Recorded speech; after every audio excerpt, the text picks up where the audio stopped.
जय माता दी फ्रेंड्स, आप सभी को नवरात्र की हार्दिक शुभकामनाएं।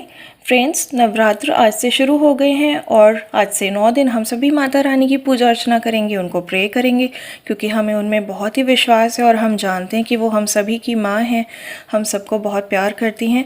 पर अगर हम उनके सभी रूपों को अच्छे से समझकर उनका पूजन करेंगे तो वो पूजन बहुत ही विशेष हो जाता है, बहुत ही स्पेशल हो जाता है, क्योंकि तब हमें उस पूजन के फल भी बहुत ही स्पेशल मिलते हैं।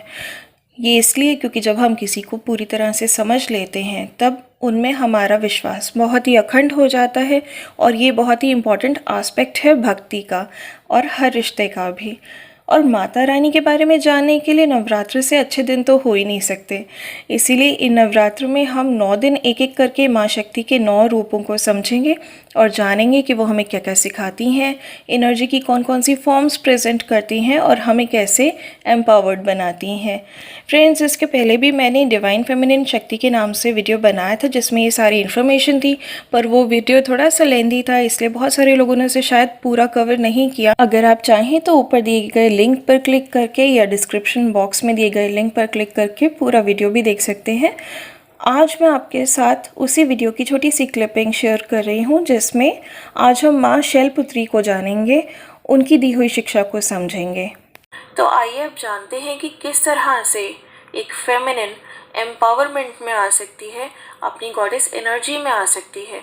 और ये जानने के लिए माँ शक्ति के 9 रूपों को समझना बहुत ही इम्पॉर्टेंट है।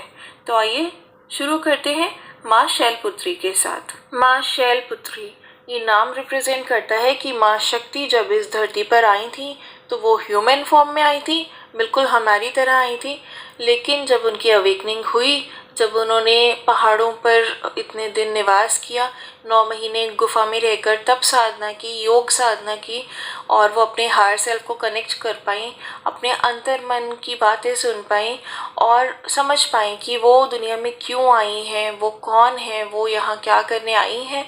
तब उन्होंने और भी ज़्यादा मेडिटेट किया, तब साधना की और योग साधना की, और उन्होंने अपनी शक्तियाँ गेन की।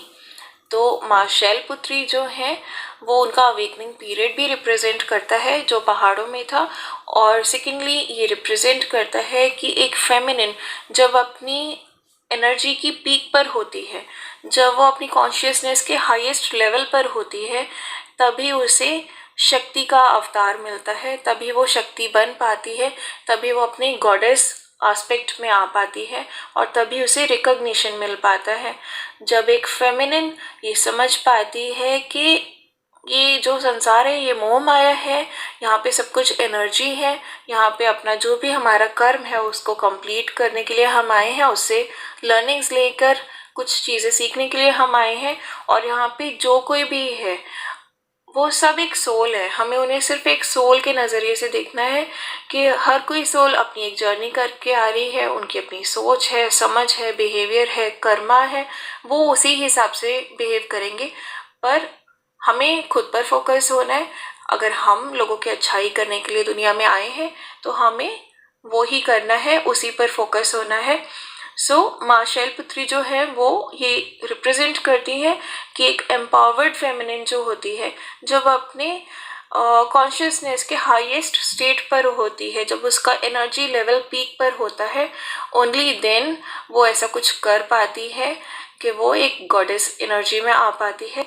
तो फ्रेंड्स, ये है माँ शैलपुत्री जो हायर कॉन्शियसनेस के बारे में हमें सिखाती हैं, हमें बताती हैं कि सिचुएशंस को और लोगों को माफ़ करना कितना इम्पॉर्टेंट है, फॉरगिवनेस कितनी इम्पॉर्टेंट है, और सिचुएशंस को और लोगों को और बहुत सारी चीज़ों को लाइफ में एक्सेप्ट करना कितना इम्पॉर्टेंट है, लर्निंग्स को एक्सेप्ट करना कितना इम्पॉर्टेंट है, तभी हम लाइफ में आगे बढ़ पाते हैं।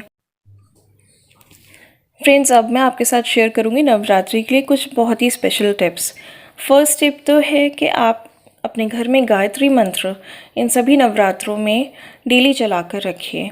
कम से कम 9 दिन अपने घर में, आप डेली में भी अगर ऐसा करते हैं तो अच्छा है, लेकिन नवरात्रों में स्पेशली गायत्री मंत्र अपने घर में प्ले करके छोड़ दीजिए, घर के किसी भी कॉर्नर में। अगर आपको किसी तरह की डिस्टर्बेंस हो रही है तो आप कम वॉल्यूम पर भी इसे चला सकते हैं। अगर ये मंत्र आपके घर के किसी एक कोने में भी प्ले हो रहा है, किसी एक कोने में भी चल रहा है, तब भी आपके घर के सारे कॉर्नर्स, आपके पूरे घर का ऑरा इस मंत्र की वाइब्रेशनल फ्रीक्वेंसी से क्लेंस हो जाएगा। इतना स्ट्रॉन्ग मंत्र होता है, इतना पावरफुल मंत्र होता है गायत्री मंत्र। सेकेंड टिप मैं आपके साथ शेयर करना चाहूँगी कि डेली दिया जलाइए अपने घर में। जब भी आप पूजा करते हैं या इनकेस आप पूजा नहीं भी कर पा रहे, प्रॉपरली आप पूरा पाठ नहीं कर रहे हैं, तो भी आप दिया ज़रूर अपने घर में सुबह शाम जला दीजिए। इससे भी आपके घर के ऑरा में बहुत ही अच्छा पॉजिटिव इफ़ेक्ट आता है। थर्ड टिप है कि अगर आपको अपना ऑरा प्रोटेक्शन करना है तो आप डेली में भी दुर्गा कवच का पाठ कर सकते हैं या श्रवण कर सकते हैं, लेकिन इन नवरात्रों में स्पेशली आप डेली दुर्गा कवच का पाठ कर सकते हैं, दुर्गा सप्तशती का पाठ कर सकते हैं या उसे श्रवण कर सकते हैं। फ्रेंड्स, फोर्थ टिप है जो कि बहुत ही इम्पॉर्टेंट है कि आप अपने घर के बाहर की, बल्कि सभी फेमिनिन्स की रिस्पेक्ट करिए। अगर आप फेमिनिन्स की रिस्पेक्ट नहीं करते हैं तो माता रानी की पूजा का कोई मतलब नहीं है आपके लिए। आप कभी भी उनके आशीर्वाद आपको प्राप्त नहीं होगा। तो you should always respect women, और ये रिस्पेक्ट आप उनको किसी भी वे में शो कर सकते हैं, उन्हें एजुकेट करके, अपने घर की फेमिनिन्स को समझ के, उन पे ट्रस्ट करके, उन पे बिलीव करके, उनके साथ अपनी अंडरस्टैंडिंग शेयर करके, और घर के बाहर की फेमिनिन्स हैं आप उनको किसी न किसी रूप में हेल्प कर सकते हैं, इनडायरेक्टली उनकी एम्पावरमेंट में कंट्रीब्यूट कर सकते हैं। किसी को भी आप हेल्प कर सकते हैं, एटलीस्ट इतना कर सकते हैं कि किसी फेमिनिन के साथ मिसबिहेव ना करें या उनके बारे में गॉसिपिंग ना करें, उनके सही डिसीजंस में उनका साथ देके, उन्हें डोमिनेट ना करके, उन्हें मैनिपुलेट ना करके, उनके बारे में गलत अफवाह ना फैलाएं या उनको डिसरिस्पेक्ट ना करें। एटलीस्ट इतना तो हम सभी कर सकते हैं, बल्कि मैं ये कहूँगी कि दोनों ही जेंडर्स को एक दूसरे की इक्वल रिस्पेक्ट करनी चाहिए। तो आज का ये वीडियो यहीं पर एंड करते हैं friends. Stay safe, happy, positive and blessed. Jai Mata Di.